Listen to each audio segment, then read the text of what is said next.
प्रातः क्लास चल रहा था। 6/9/68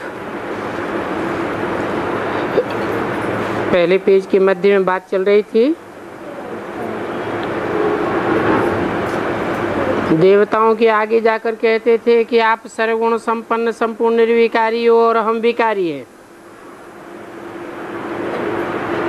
उस समय हम भी फेल करते थे कि हम विकारी हैं, क्योंकि विकार में जाते थे। अभी बाप कहते हैं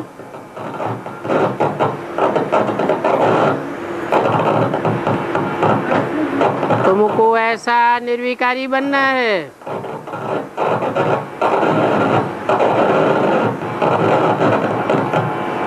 जब ऐसा कहते तो बाबा दाईं हाथ से लक्ष्मी नारायण की ओर इशारा करते थे।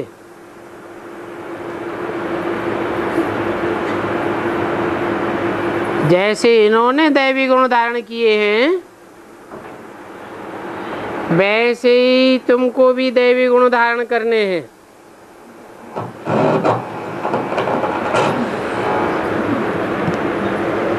ये जो विकार हैं,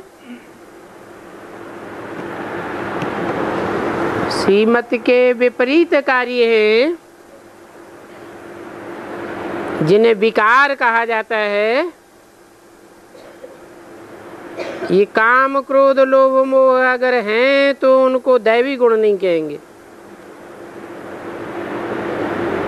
विकार में जाना, क्रोध करना, ये आसुरी गुण है। देवताओं में तो लोभ नहीं होगा, वहां 5 विकार ही नहीं होते हैं। और ये तो है ही रावण की दुनिया। रावण का जन्म होता है त्रेता और द्वापर के संगम पर।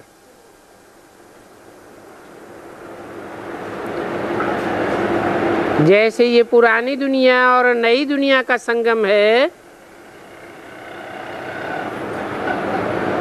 वैसे ये भी संगम हो जाता है। उसको गाया भी जाता है राम राज्य और रावण राज्य। अभी तुम तो समझते हो कि रावण राज्य में बहुत दुख हैं, कितनी बीमारियां, लड़ाइयां आदि होती रहती हैं, अनेक प्रकार के दुख हैं। इसको कहा जाता है रावण राज्य। और रावण को भी हर वर्ष मनाते हैं। चित्रों में भी रावण को दिखाते हैं। ये चित्र जरूर रावण के चरित्र की यादगार है। ये विकारी रावण राज्य है, क्योंकि वाम मार्ग में जाने से सभी विकारी बन जाते हैं।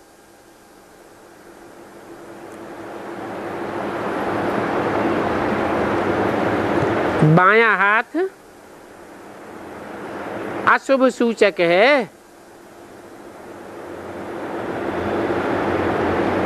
जाड़ के चित्र में भी दिखाया है। बाईं ओर के जो भी धर्म हैं, वो सब व्यभिचार को बढ़ावा देने वाले हैं। बच्चे समझते हैं अभी हमको तो निर्विकारी बनना है, और ऐसे नहीं कि सतयुग में निर्विकारी बनना है। नहीं, यहाँ इसी दुनिया में दैवी गुण धारण करने हैं। ऐसे नहीं कि नई दुनिया में दैवी गुण धारण करेंगे। ये भी जानते हैं कि मनुष्य जैसा कर्म करते हैं ऐसा ही फल मिलता है।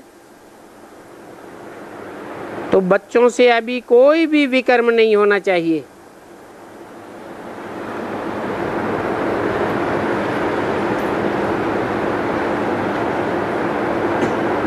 एक होता है विक्रमाजीत राजा, फिर होता है विक्रमी राजा।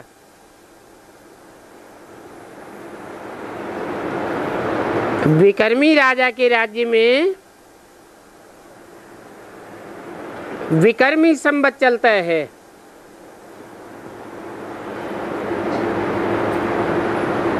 यानी रावण के विकारों का संवत है। इस बात को कोई नहीं समझते हैं। और न कल्प की आयु का ही किसी को पता है। वास्तव में विक्रमाजीत तो देवताएं होती हैं। तो 5000 वर्ष में 2500 वर्ष हुआ विक्रमी संवत, और 2500 वर्ष राजा विक्रमाजीत। विक्रमों पर तुम अभी जीत पाते हो, अर्थात विकारों पर जीत पहनते हो। तो उनको कहेंगे कि विक्रमाजीत। आधा कल्प है वो विक्रमाजीत,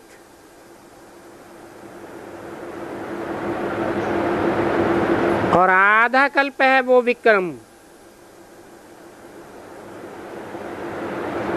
वो लोग कहते तो हैं,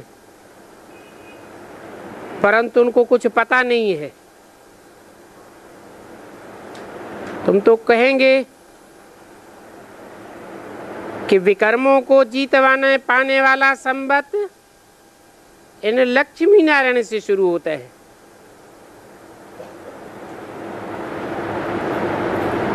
फिर बाद में 2500 वर्ष के बाद विक्रम संवत शुरू होता है। अभी बाप आए हैं ये विक्रमी संवत पूरा करने के लिए।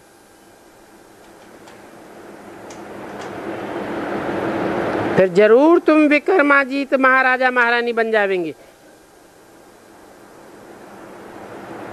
और विक्रमाजीत संवत शुरू हो जाएगा। ये सब बातें तुम ही जानते हो। तुमको कोई कहते हैं इस ब्रह्मा को क्यों बैठाया है,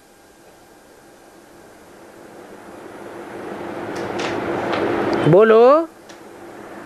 अरे तुम्हारी इनसे आकर क्यों पड़ी है? हमको पढ़ाने वाला ये कोई ब्रह्मा थोड़े ही है। हम तो शिव बाबा से पढ़ते हैं। ये ब्रह्मा भी उन शिव बाबा से पढ़ता है। जो पढ़ाने वाला है वो तो ज्ञान सागर है, और उसका कोई चित्र नहीं होता है। वो तो विचित्र है, निराकारी है। उनका चित्र अर्थात शरीर नहीं होता है। उनको कहा ही जाता है निराकार।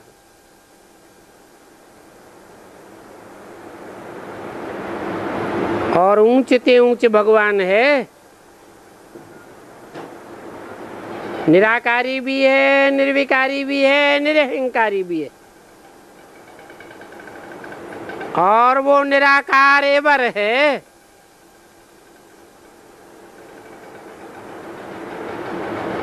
जिस धाम से आता है वहां सभी निराकारी आत्माएं ही रहती हैं।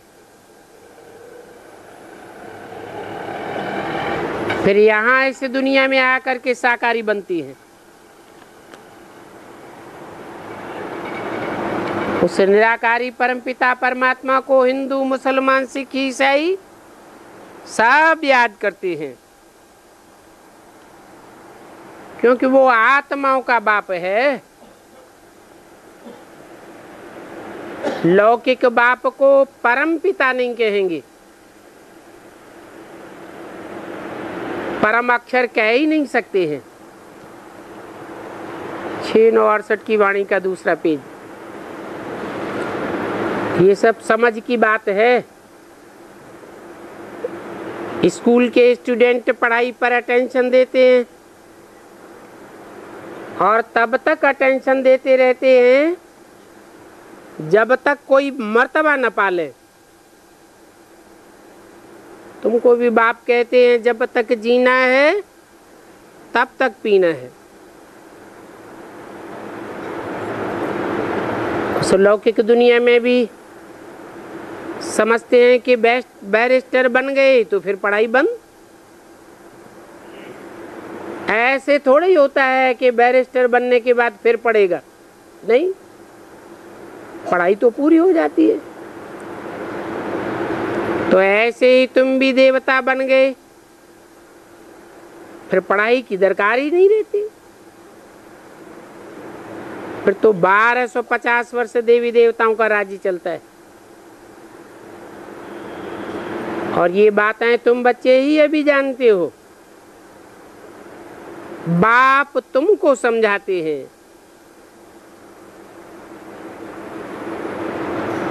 न इनको समझाते हैं न उनको समझाते हैं।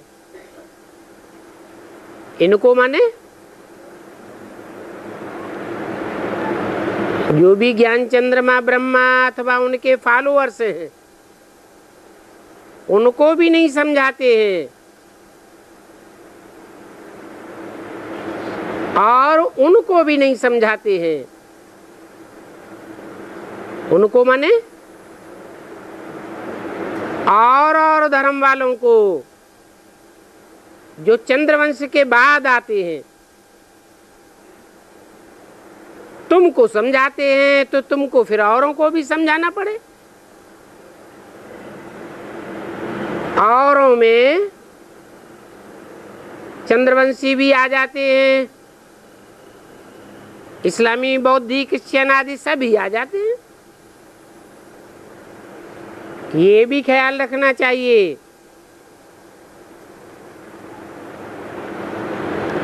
कि अगर औरों को पढ़ाते नहीं हैं तो उनको टीचर नहीं कहेंगे।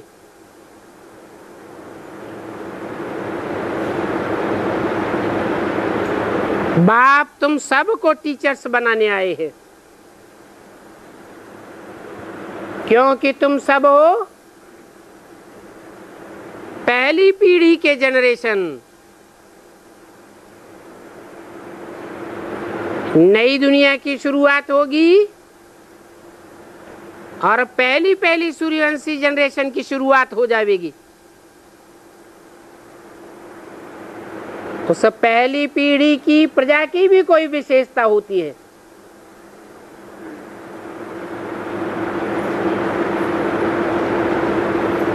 कहेंगे 9 लाख प्रजा है जिनकी यादगार 9 लाख सितारे आसमान में चमकते हैं। वो सितारे हैं आसमान के सितारे, जड़, और तुम हो धरती के चैतन्य सितारे। तुम्हारे में भी आधे हैं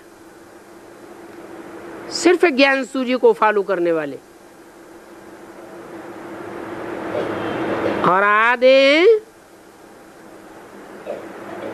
ज्ञान सूर्य से जो रोशनी लेता है चंद्रमा, उस चंद्रमा को फॉलो करने वाले। फिर भी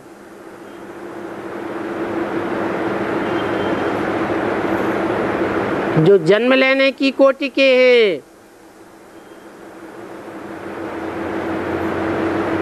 वो अभी पावरफुल हैं। अभी तुम सबसे कमजोर हो गए हो। तो जो पावरफुल हैं वो कमजोर में प्रवेश करके पार्ट बजाते हैं।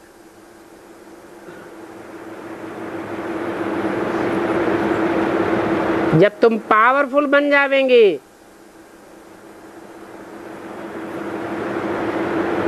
तो उनकी प्रवेशता बंद हो जाएगी।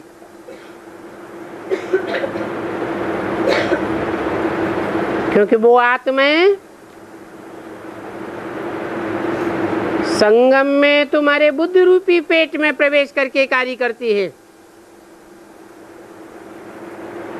और सतयुग में तुम्हारे स्थूल पेट से जन्म लेती है। वो तुम्हारी रचना है और तुम उनके रचयिता हो। ये तुम्हारी एंड सन्स कंपनी है। दोनों ही मिलकर के सारी दुनिया को पढ़ाई पढ़ाते हो।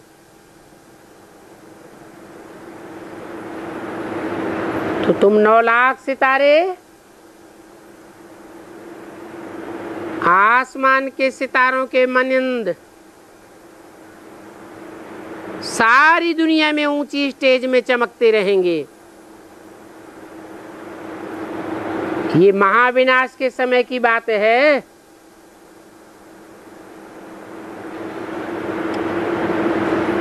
जबकि सुप्रीम बाप टीचर बनकर के आया हुआ है।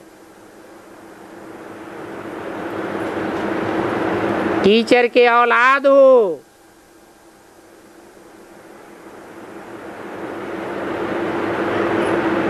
तब कहेंगे कि बाप और बेटे की कंपनी है।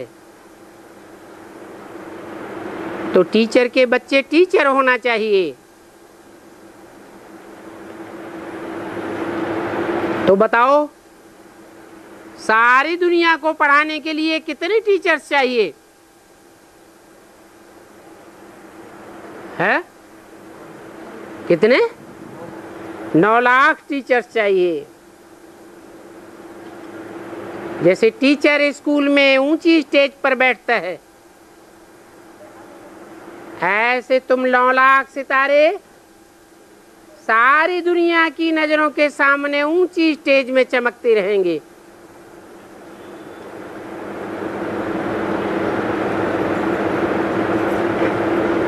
जैसे तुम्हारा बाप टीचर भी है, सदगुरु भी है, वैसे तुम भी टीचर हो, सदगुरु के बच्चे हो। तो तुम्हारा बाप सत्य, तो तुम बच्चे भी सत्य होने चाहिए। सिख लोग भी कहते हैं है सी भी सत्य और हो सी भी सत्य। सच्चा ही था, सच्चा ही है और सच्चा ही रहेगा। परंतु उन सिखों में वो कोई सदगुरु नहीं होते हैं। कह देते हैं गुरु नानक को सदगुरु,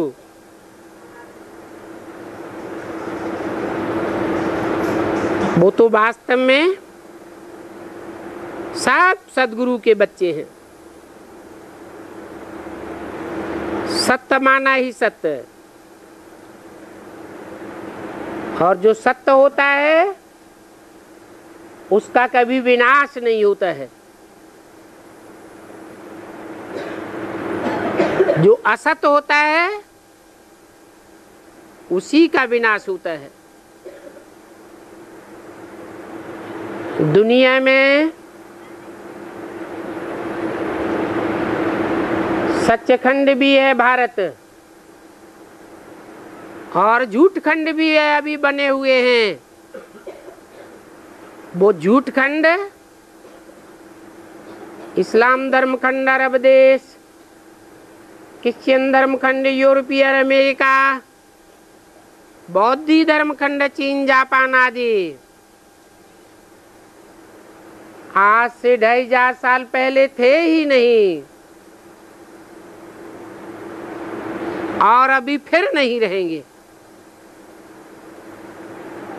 जब महाविनाश होगा तो जो सच्चखंड भारत है वो ही रहेगा। अभी तो ये सारी दुनिया कूड़ खंड है, जिसमें कूड़ा ही कूड़ा भरा पड़ा है।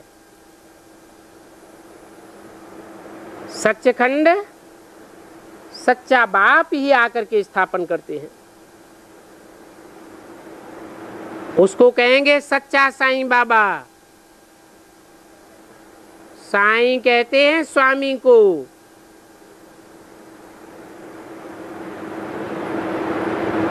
सारी दुनिया के ऊपर स्वामित्व करने वाला है,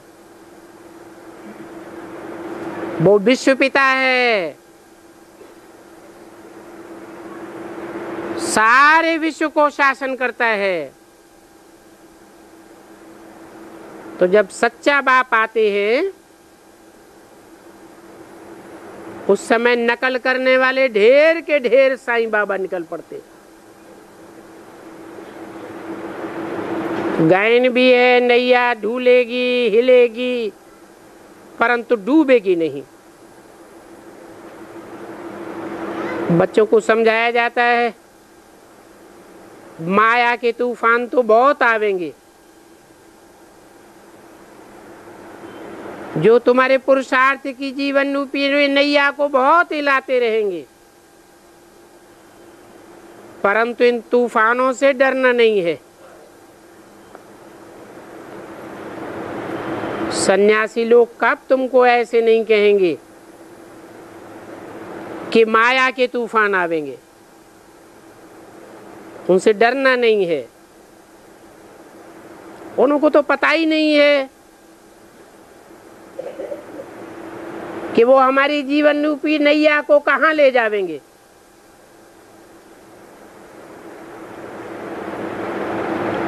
ढाई हजार से हमारी जीवन रूपी नैया जन्म जन्मांतर गड्ढे में जाती रही है।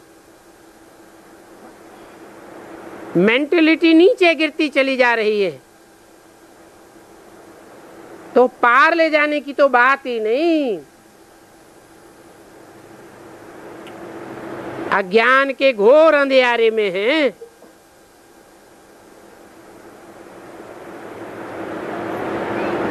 ये भक्ति मार्ग है ही अज्ञान। इस भक्ति से कोई की सदगति नहीं हुई है, एक ज्ञान से ही सदगति होती है। ज्ञान जानने को कहा जाता है और जानकारी सत्य की ही होनी चाहिए। सत्य बाप आकर के ही सत्य की जानकारी देते हैं। आत्मा क्या है, परमात्मा क्या है, ये सृष्टि क्या है, कैसे सृष्टि का चक्र आवृत होता है, वो सच्चाई सिवाय बाप के कोई बता ही नहीं सकता। क्योंकि और सब मनुष्य आत्माएं जन्म मरण के चक्र में आने वाली हैं। नया नया जन्म होता रहता है तो पिछले जन्म की बातें भूल जाती है। ये तो एक ही अजन्मा बाप आत्मा है जिसको सुप्रीम सोल कहा जाता है, जो कभी भी गर्भ से जन्म नहीं लेता। वो आकर के सच्चाई बताता है अनेक जन्मों की। तो मनुष्य गुरु तो जानते ही नहीं कि किससे दुर्गति होती है और किससे सदगति होती है। भक्ति करते करते नीचे ही उतरते रहते हैं। भले वो कहते तो हैं कि भगवान आकर के भक्ति का फल देगा भक्तों को, तो ये तो ठीक है कि भक्ति तो जरूर करते हैं,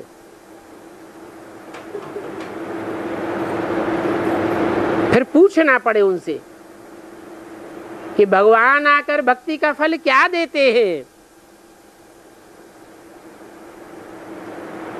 तो कोई जवाब नहीं देंगे। अगर कहें कि भगवान आकर भक्ति का फल ज्ञान देते हैं, तो सवाल होता है कि गुरुओं ने अब तक क्या ज्ञान ही दिया? तो उनको पता ही नहीं है कि भगवान भक्ति का फल क्या देते हैं। गाते हैं ज्ञान भक्ति वैराग, परंतु अर्थ नहीं समझते हैं कि भगवान जब आते हैं तो भक्ति मार्ग के अंधश्रद्धा युक्त कर्म कांडों से वैराग आ जाता है। इसे साबित होता है कि भगवान के ज्ञान से ही सद्गति होती है, और ज्ञान से पहले पहले किसकी सद्गति होगी?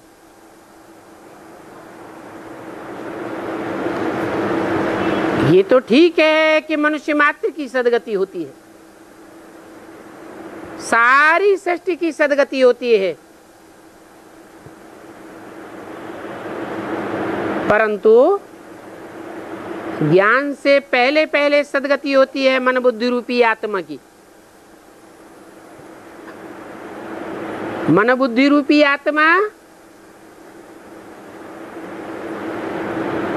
ऊपर की ओर उड़ती है,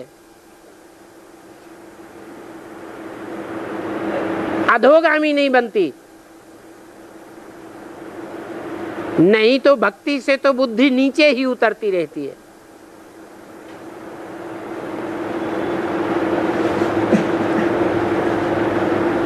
तो कहेंगे सद्गति हुई ज्ञान से। ज्ञान है भगवान से, और भक्ति करने से भगवान मिलता है। तो भगवान से ज्ञान मिलता है, भगवान जरूर सद्गति देंगे।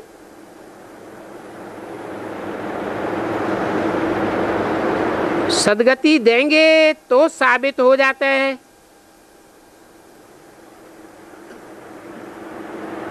कि वर्षों से भक्ति करते करते अब तक दुर्गति हुई है।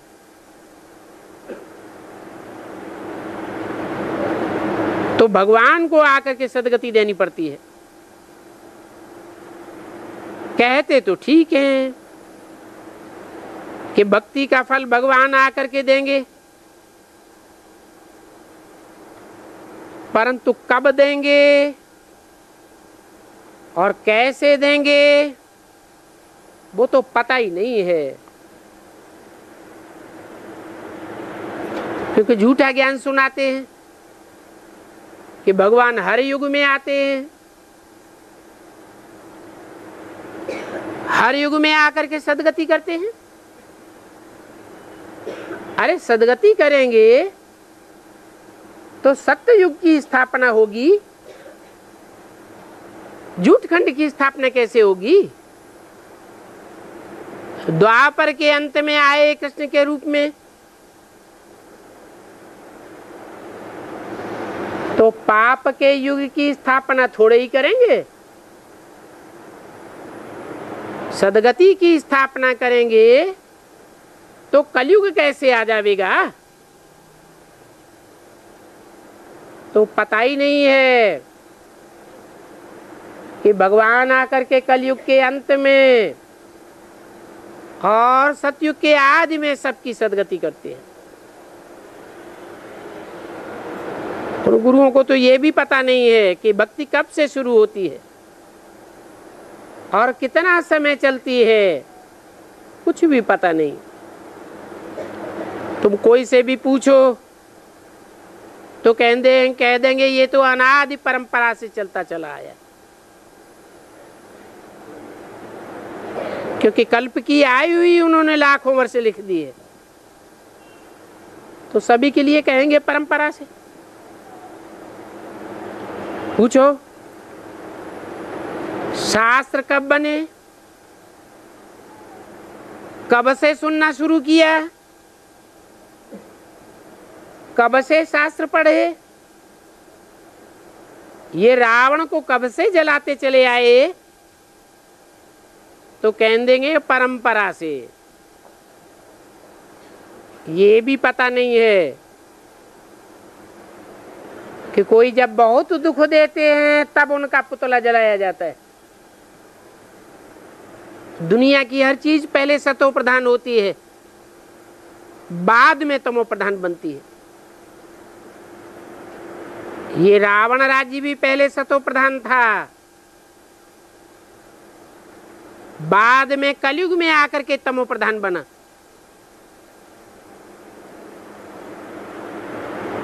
ये रावण संप्रदाय ने कलयुग में आकर के भारत को बहुत दुख दिया। कितने कितने विधर्मियों के आक्रमण हुए, कितना भारत को तहस नहस किया, कितने ढेर के ढेर कन्वर्ट होते रहे।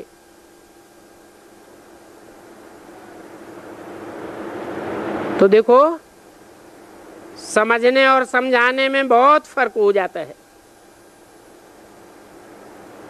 भक्ति मार्ग में मनुष्य कितना दुखी होते हैं, जैसे बिल्कुल भक्ति करते करते तबाही हो जाते हैं।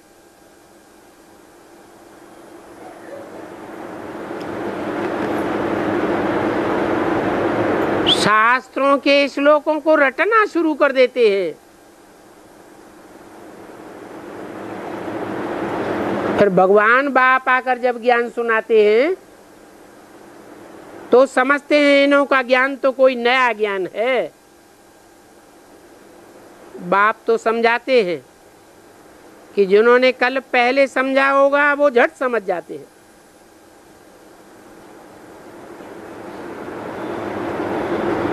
इस ब्रह्मा की तो बात ही छोड़ो,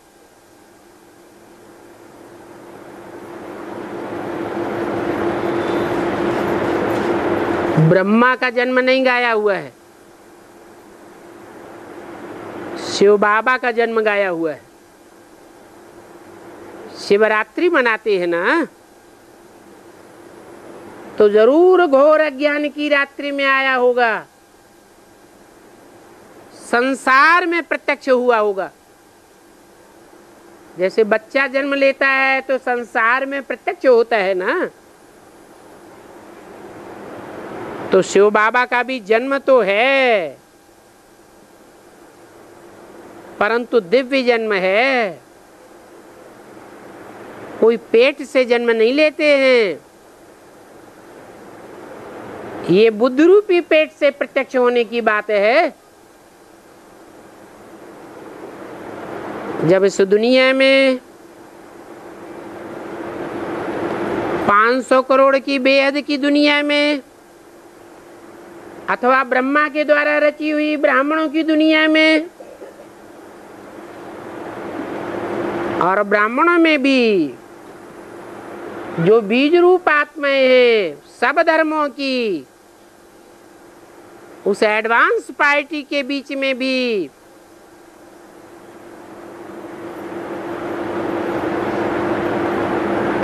एक एक मनुष्य मात्र में घोर अज्ञान अंधकार फैल जाता है।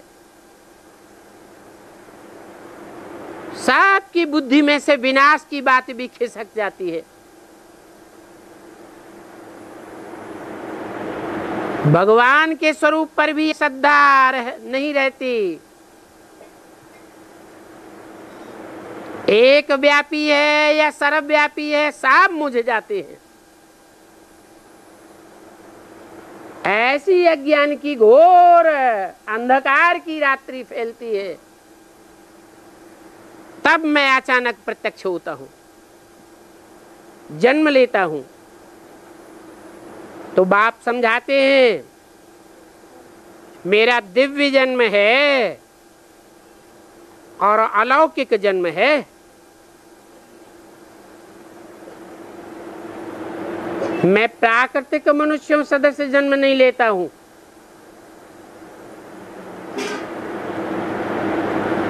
मनुष्यों के तो 5 तत्वों के बने हुए पुतले हैं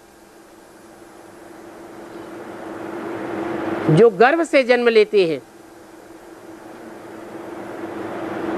मैं उस प्रकार संसार में प्रत्यक्ष नहीं होता हूं। वो तो सब शरीरधारी बनते हैं। जिनको जिनको भी अपना रथ रूपी शरीर है, वो सब स्वार्थी हैं।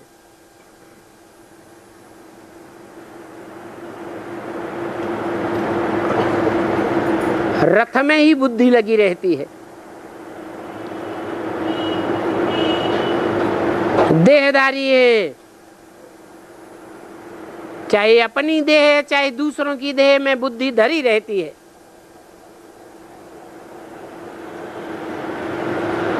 क्योंकि देह से ही जन्म लेते हैं, और मैं तो देह से जन्म नहीं लेता हूं, मैं तो बुद्धि रूपी पेट में प्रवेश करता हूं।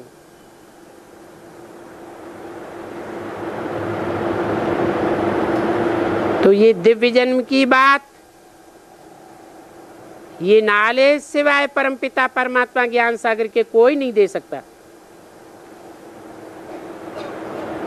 और ज्ञान सागर कोई मनुष्य को नहीं कहा जाता, मनुष्य उनको कहा जाता है जिनका मन मनन चिंतन मंथन में लगा रहता है, अथवा मन चंचलता करता रहता है।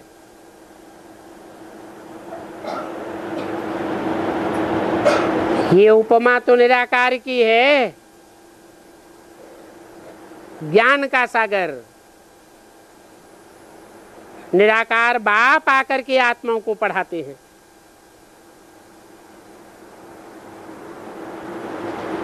वो आत्मा ही अलग है, तुरीय है। समझाते हैं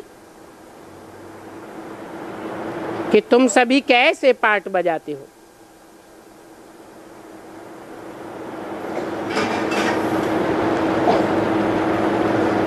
तुम रावण राज्य में पार्ट बजाते बजाते देह अभिमानी बन पड़े।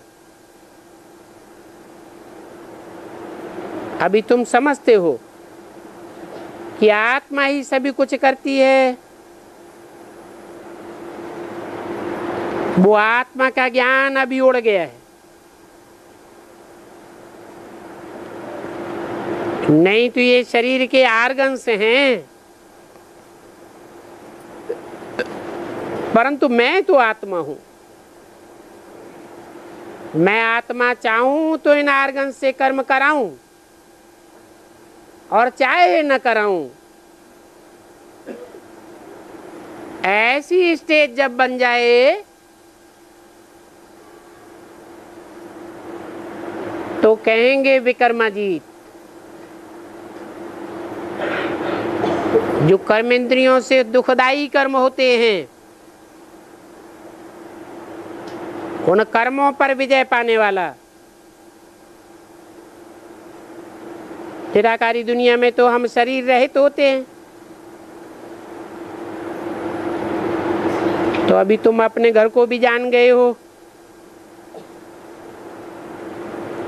वो सन्यासी लोग तो फिर ब्रह्म को घर समझ लेते,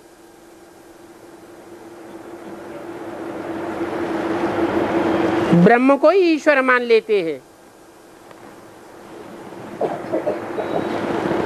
वास्तव में न ब्रह्म घर है न ईश्वर है, न ब्रह्मा घर है और ईश्वर है। वो अपन को ब्रह्म ज्ञानी तत्व ज्ञानी कहते हैं। तत्व को ब्रह्म और ब्रह्म को ईश्वर मान लेते हैं, और कहते हैं कि हम ब्रह्म में लीन हो जाएंगे। अगर कहें ब्रह्म में निवास करेंगे, फिर तो ईश्वर ही अलग हो जावे। ये तो ब्रह्मा को ही ईश्वर कह देते हैं। गीता का साकार भगवान समझ लेते हैं, फिर कहते हैं हम ब्रह्मास्मि। शिवो हम की स्टेज पकड़ लेते हैं। ये भी ड्रामा में नूद है। ब्रॉड ड्रामा में जो नूद है वो संगम युग में शूटिंग पीरियड में भी नूद है। बिल्कुल भाव को भूल जाते हैं। जो बाप विश्व का मालिक बनाते हैं उनको तो एक व्यापी समझ करके याद करना चाहिए, क्योंकि वो एक ही है जो स्वर्ग बनाने वाला है। बाकी तो सब मनुष्य मात्र नर हैं। नर तो नरक ही बनावेगा। अभी तुम तो पुरुषोत्तम संगम युगी ब्राह्मण, तुम अभी पुरुषों में उत्तम बन रहे हो।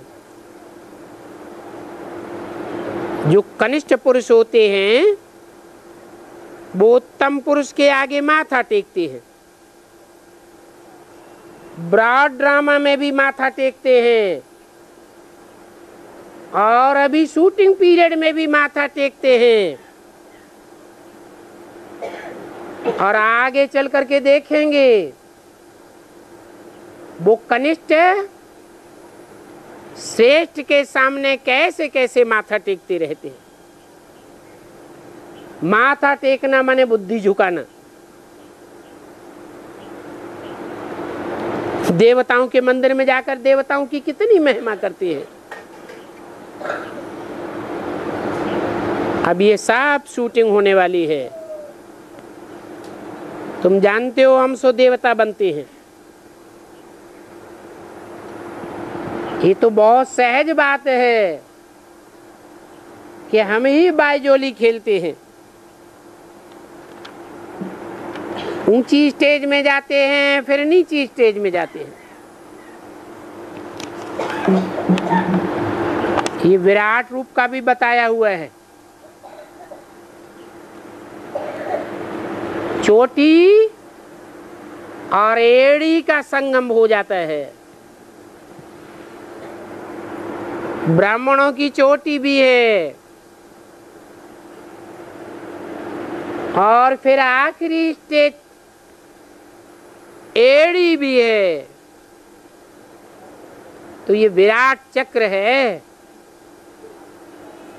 668 की वाणी का 3रा पेज। वो भक्त लोग तो सिर्फ गाते रहते हैं ब्राह्मण देवताय नमः, परंतु ये गायन किस समय का है ये जानते ही नहीं है। अभी बाप आकर हम ब्राह्मणों को ऐसा पूजनीय ब्राह्मण सो देवता बनाते हैं। ये सृष्टि का चक्र अनादि फिरता रहता है। अभी तुम जान गए हो सतयुग में देवताएं इतने वर्ष, फिर चंद्रवंशी इतने वर्ष।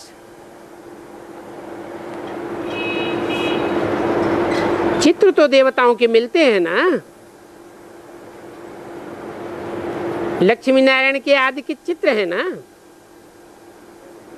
जो उनके चरित्र की यादगार हैं। जानते हो ये ऊंचे ऊंचे हैं, इसलिए नारायण की कथा घर घर में भारत में गाई जाती है।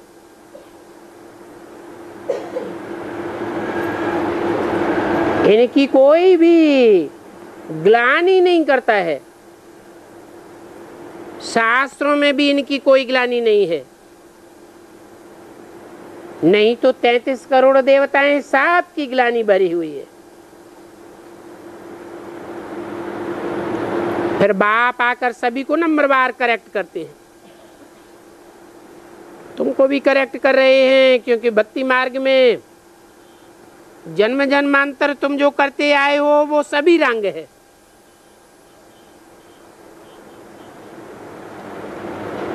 इसीलिए तुम तमो प्रधान बन गए हो।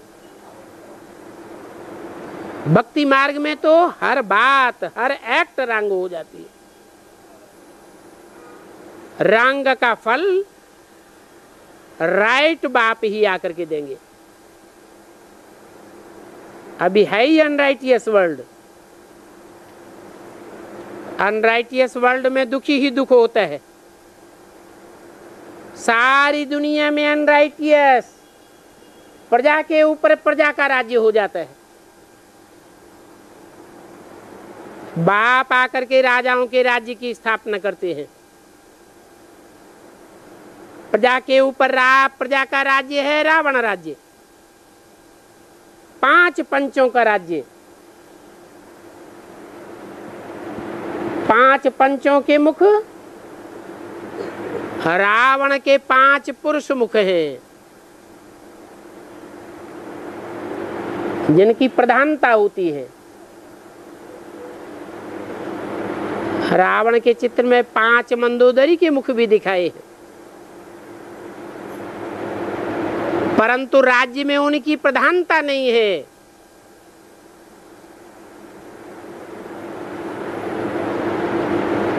वो शासक नहीं है, पुरुषमुखी ही शासक हैं। हैं तो सभी भिखारी।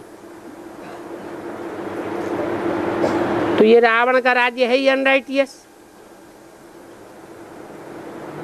राम का राज्य होगा तो जरूर राइटियस होगा। इसलिए कहेंगे ये दुनिया कलयुग है और वो है सत्ययुग।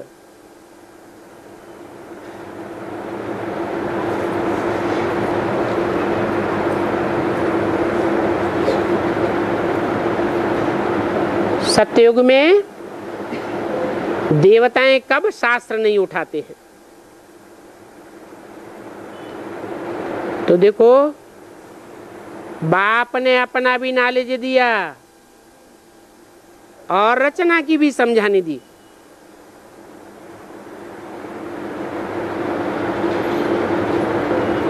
शास्त्रों में इन देवताओं की बुद्धि नहीं होती है।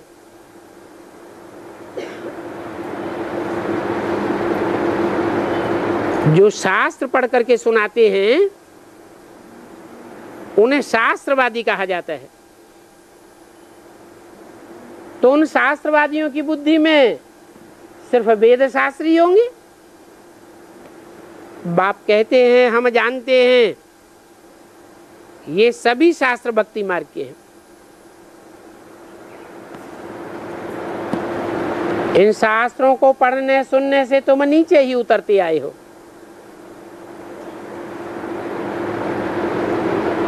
ये नीचे उतरने की शूटिंग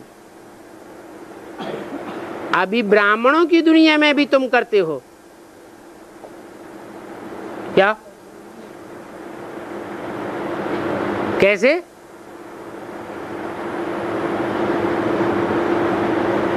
बाप ने बताया है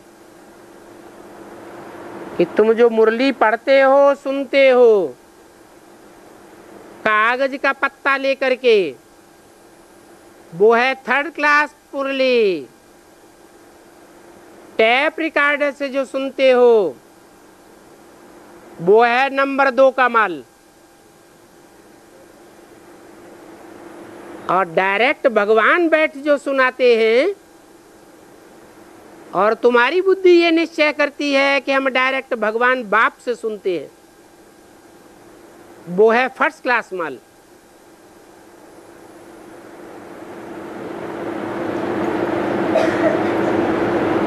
एक भगवान के ज्ञान से ही, एक भगवान से सुनने से ही सदगति होती है,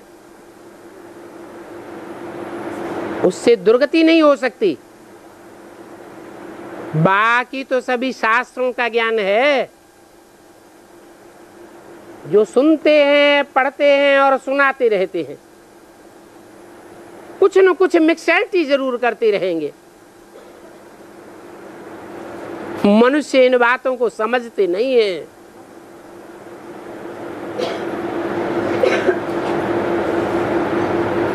बाप भी कहते हैं वो पढ़ाई पढ़ने से कोई बैरिस्टर, कोई क्या बनते हैं।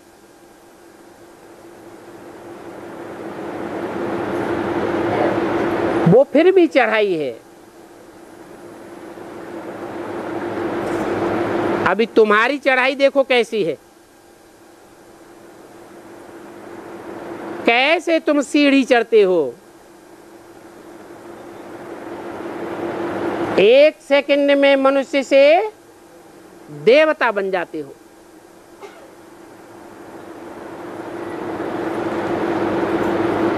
तो सभी का सुखदाता एक ही राम कहा जाता है,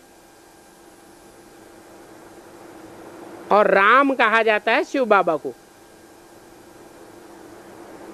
और शिव बाबा किसको कहा जाता है?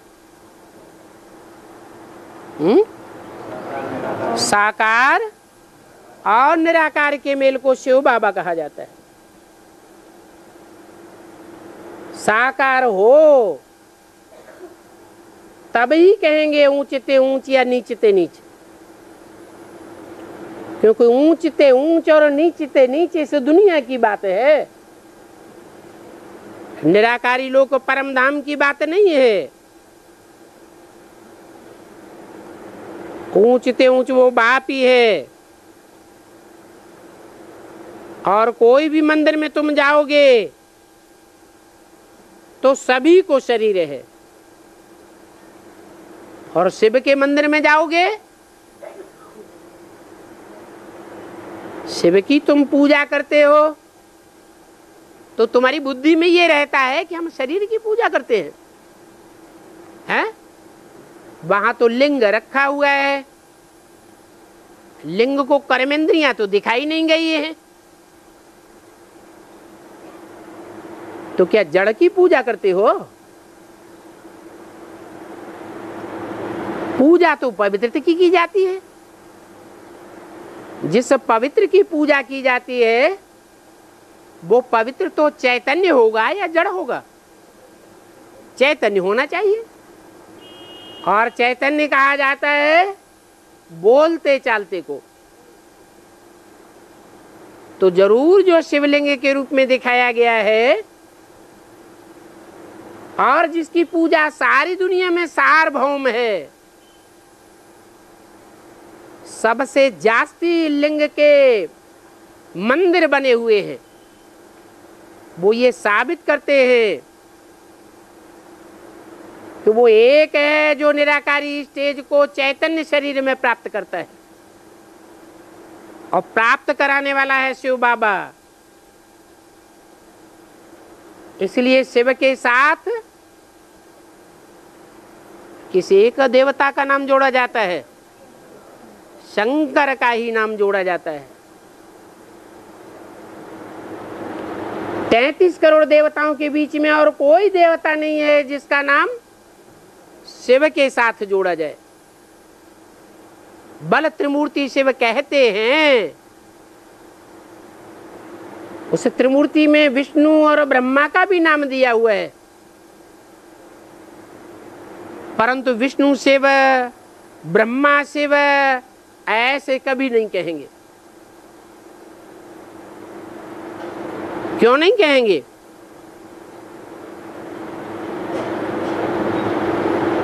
क्योंकि वो नीची स्टेज दिखाई गई है। 3 मूर्तियों के बीच में ऊंचे से ऊंची स्टेज है महादेव, जो शिव बाप का बड़े से बड़ा बच्चा है।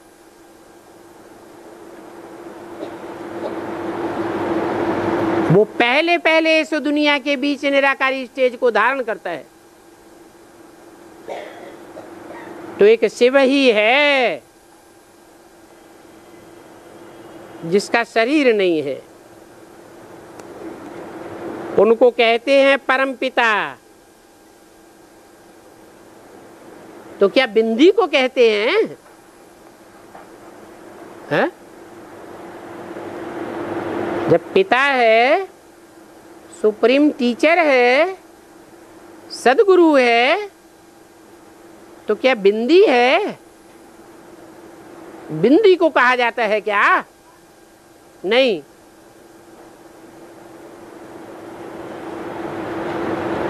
वो बिंदु सुप्रीम सोल मुकर्रर रथ में प्रवेश करके ऐसा पार्ट बजाता है। वो परमपिता बेहद का बाप जरूर बेहद का वर्षा देते हैं।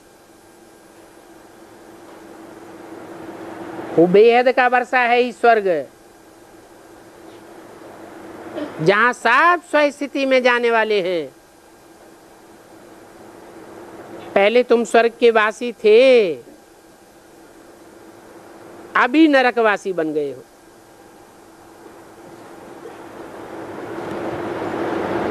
राम कहा जाता है बाप को।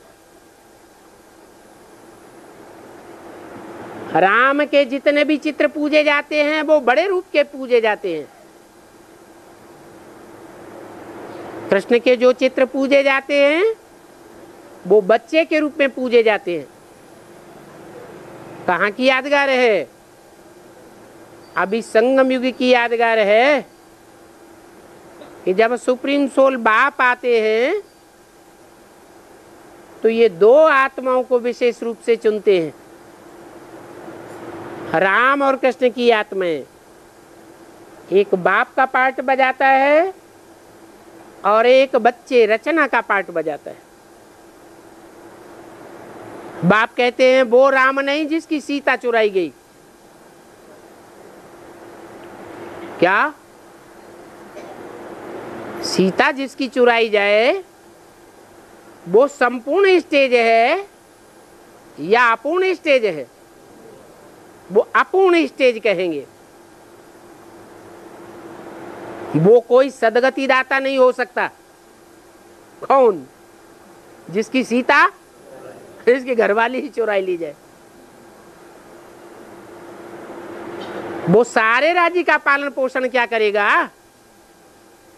सारे विश्व का पिता कैसे बनेगा? विश्व का शासक तो बन ही नहीं सकता। बाप कहते हैं वो राम तो सिर्फ राजा था, उसको महाराजा भी नहीं कहेंगे। ये महाराजा और राजा का भी राज समझाया है। महाराजाएं होते हैं सतयुग में, त्रेता में होते हैं राजाएं, द्वापर में राजाएं और महाराजाएं दोनों होते हैं,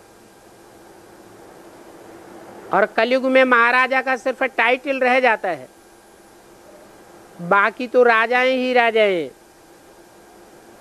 और संगम युग में न राजा होते हैं और न महाराजा होते हैं। जब सच्चखंड स्थापन होता है तब बाप आकर के विश्व की बादशाही देते हैं और महाराजा बनते हैं। वो 16 कला संपूर्ण, उनको नारायण कहा जाता है। वो राम 14 कला। तो देखो रावण राज्य में भी राजाएं महाराजाएं होते हैं। वो महाराजाएं बहुत साहूकार होते हैं और राजाएं कम साहूकार होते हैं। परंतु रावण राज्य के उन राजाओं महाराजाओं को कोई सूर्यवंशी चंद्रवंशी नहीं कहेंगे। फिर कौन से वंश के हैं? रावण राज्य के राजाएं महाराजाएं वैश्य और सूर्यवंशी कहेंगे। उनमें भी कलयुग के अंत में साहूकारों को महाराजा का लक़ब मिल जाता है। जो कम साहूकार होते हैं उनको राजा का लक़ब मिलता है। अभी तो है ही प्रजा के ऊपर प्रजा का राज्य। राजाओं महाराजाओं की उपाधि ही खत्म। घोर अंधियारा लगा पड़ा है। इस प्रजा के ऊपर प्रजा के राज्य में कोई धनी दोरी नहीं है। राजा को भी प्रजा अन्नदाता समझती है, परंतु अभी तो वो गए। बाकी देखो प्रजा का क्या हाल है। कितना लड़ाई झगड़ा मारा मारे में आदि लगी हुई है। अभी तुम्हारी बुद्धि में तो आदि से लेकर अंत तक सारा नॉलेज। वो भी बाप ने आकर के समझाया है। तुम जानते हो कि रचयिता तो एक ही बाप है और वो ज्ञान का सागर है, सुख का सागर है। इस बात को भी तुम समझते हो। और अभी संगम युग में तो ज्ञान का सागर, सुख का सागर प्रैक्टिकल में है, जिसकी फिर भक्ति मार्ग में कहानी बनेगी। तुम भी अभी प्रैक्टिकल में हो। आधा कल्प तुम राज्य करेंगे, फिर बाद में तुम्हारी कहानियां बन जाएंगी। चित्र तो बने रहते हैं। तो कोई से भी पूछो ये चित्रधारी कब राज्य करते थे, तो कहते हैं कि लाखों वर्ष पहले राज्य करते थे। कोई भी सन्यासी उदासी आदि नहीं है जो जानता हो। वो तो है ही निवृत्ति मार्ग वाले। तो प्रवृत्ति मार्ग वाले देवी देवताओं के बारे में क्या जाने। तुम तो हो पवित्र गृहस्थ आश्रम वाले। अभी फिर से तुमको पवित्र गृहस्थ आश्रम में जाना है।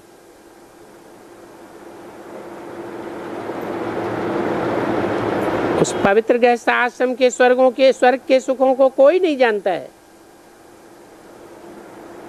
ये निवृत्ति मार्ग वाले गुरु सन्यासी कभी भी प्रवृत्ति मार्ग नहीं सिखला सकते हैं। अगर सिखलाए सकते होते तो अपने घरगृहस्थ को छोड़ करके क्यों भागते। तमो प्रधान मनुष्य ये भी नहीं समझते हैं कि इनको गीता ज्ञान सुनाने का कोई हक नहीं है। गीता में तो प्रवृत्ति मार्ग का सारा ज्ञान दिया हुआ है। नर को नारायण बनाने का ज्ञान दिया हुआ है। नारी लक्ष्मी को द्रौपदी से लक्ष्मी बनने का ज्ञान दिया हुआ है। नर नारायण अथवा लक्ष्मी नारायण